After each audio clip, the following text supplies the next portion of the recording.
আজ বানাবো কোয়াশের তরকারি। শিলপাটায় আমি শুকনো লঙ্কা জিরে একসঙ্গে বেটে নেব। মাছগুলোতে লবণ হলুদ সর্ষের তেল দিয়ে মাছগুলো মাখিয়ে রেখে দিব। কোয়াশটা সুন্দর করে ডুমডুম করে কেটে নিয়েছি, এর মধ্যে লবণ দিয়ে একটু মাখিয়ে রেখে দিব।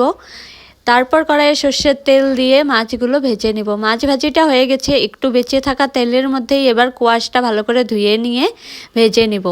কোয়াশটাও একটু ভাজি হয়ে গেছে, এবার নামিয়ে নেব। তারপর কড়াইয়ে সর্ষের তেল দিয়ে দিব, দিয়ে জিরে ফোড়ন দিয়ে পেঁয়াজ কুচি দিয়ে একটু ভেজে নিয়ে কোয়াশটা দিয়ে দিব। কোয়াশ দিয়ে লবণ হলুদ গুঁড়ো দিয়ে একটু ভেজে নিব। তারপর শুকনো লঙ্কা জিরে বাটাটা দিয়ে দিব, দিয়ে ভালো করে মিশিয়ে নিয়ে টমেটো কুচি দিয়ে দিব। তারপর আরেকটু ভালো করে মিশিয়ে জল দিয়ে দিব।